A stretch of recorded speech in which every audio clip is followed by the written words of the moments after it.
troisième journée de la coopération Côte d'Ivoire-Union européenne se sont déroulées les 8 et 9 mai 2018 à Abidjan. Au menu des échanges, diverses questions dont celle du foncier rural, mais aussi celles liées au défi de l'électrification en milieu rural en Côte d'Ivoire. Pour cette dernière thématique, était présent Côte d'Ivoire Énergie, représenté par Serge Aoussou, son directeur de la planification, la section infrastructure de la délégation de l'Union européenne, l'Autorité nationale de régulation du secteur de l'électricité et le ministère du pétrole, de l'énergie et du développement des énergies renouvelables. Côte d'Ivoire Énergie a présenté les actions et projets menés sur l'étendue du territoire afin de relever le défi de l'électrification rurale.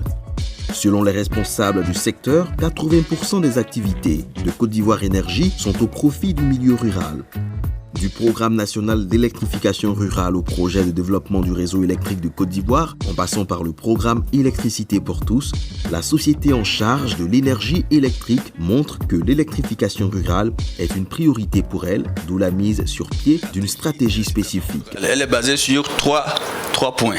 Il y a premièrement ce que je disais, donc c'est le raccordement classique au réseau. Donc on fait un réseau classique, on a des artères moyenne tension qui sont en Almelec, 148 carrés, 93 carrés, et puis des dérivations, 34 carrés, avec des poteaux en béton de 9 à 11 mètres. Et puis après, il y a le réseau basse tension qui est en câble préassemblé 70, 50, 35 mm carrés. Je fais exprès de dire ça parce que c'est pour montrer que c'est un réseau costaud qu'on met en zone rurale. C'est le même réseau qu'il y a dans les villes. On n'a pas adopté cette stratégie de faire ce qu'on appelle des réseaux allégés. Sous prétexte qu'on est en zone rurale, on va mettre des potelets, on va mettre des câbles de très faible section parce qu'on veut s'adresser juste à des besoins primaires. Non, nous, l'électrification rurale, pour nous, c'est un moteur de développement. On pense qu'en mettant en place cette électrification, derrière, ça va susciter des activités génératrices de revenus. Donc, dès le départ, on met un réseau correct. Et en plus, systématiquement, on met ce qu'on appelle l'éclairage public. Souvent, les gens font des comparaisons entre pays, en nombre de localités électrifiées, mais on ne peut pas s'arrêter là. Il faut qu'on regarde quel type de réseau chaque pays utilise. Et à ce moment-là, on verra qu'il y a de très grandes différences. Je ne citerai pas les pays, il y a des pays où l'éclairage public n'est pas systématique. La localité est électrifiée, mais il n'y a pas d'éclairage public. Ça fait que chaque maison met une ampoule devant sa porte principale, et c'est comme ça qu'on permet d'électrifier, d'éclairer le village. Donc ça, c'est raccordement classique au réseau. Maintenant, il y a ce qu'on appelle l'électrification rurale décentralisée. Pour les localités qui sont très loin du réseau, avec une population inférieure à 250 habitants.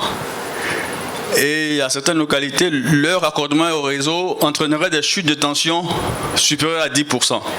C'est-à-dire que vous pouvez tirer un réseau, mais si les chutes de tension sont trop importantes, au bout, vous n'aurez pas la tension adéquate et puis vous ne pourrez pas brancher vos équipements. Donc ça ne sert à rien d'électrifier un village avec des chutes de tension supérieures à 10%. Donc dans ce cas-là, il y a une option décentralisée qui est solaire en général avec un petit mini réseau pour pouvoir donc électrifier la localité.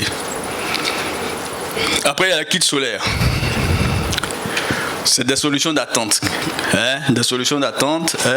Pour pouvoir apporter une solution immédiate aux usagers. On peut prendre l'option kit solaire, mais sachant que c'est une solution de pré-électrification, en attendant que le réseau arrive à moyen terme à cette localité. En 2011, la Côte d'Ivoire comptait 33% de localités électrifiées contre 52% en 2018 et les projets en cours permettront, avec l'appui des partenaires dont l'Union européenne, d'augmenter le taux de couverture et atteindre la barre de 100%. À l'horizon 2020, il faut que toute la Côte d'Ivoire soit électrifiée. Peut-être qu'il va rester quelques petites localités de 200 habitants, 300 habitants qu'on va faire dans 2020, 2021, 2022, 2023, mais en tout cas, toutes les localités doivent être électrifiées. Et cela se fera à travers le programme national d'électrification rurale, PRONER, et puis avec le PEPT, comme je l'ai dit, pour accélérer l'accès à l'électricité.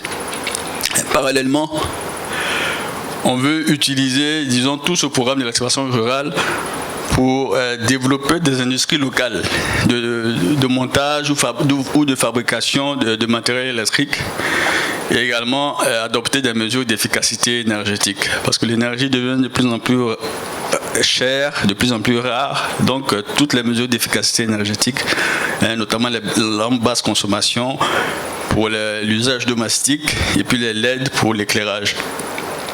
Ce qu'il faut savoir, c'est que, en particulier, lorsque vous achetez une lampe basse consommation, vous réduisez la puissance de 10 pour un même niveau d'éclairement. La lampe peut coûter un peu plus cher, mais à la longue, c'est économique. Pour réaliser cette ambition, la Côte d'Ivoire, à travers Côte d'Ivoire Énergie, pourra compter sur l'Union européenne qui intervient déjà sur l'ensemble des projets du secteur.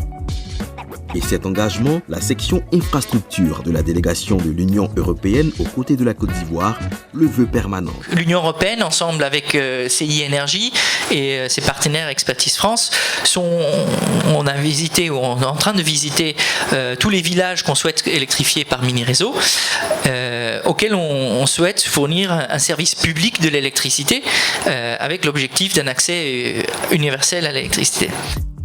Le programme Électricité pour tous, PEPT, avec pour objectif de faciliter l'accès au réseau électrique à tous les ménages à partir de 1000 francs CFA, et le programme national d'électrification rurale sont les arguments sur le tableau de bord dans l'optique de l'électrification effective et totale du monde rural en Côte d'Ivoire.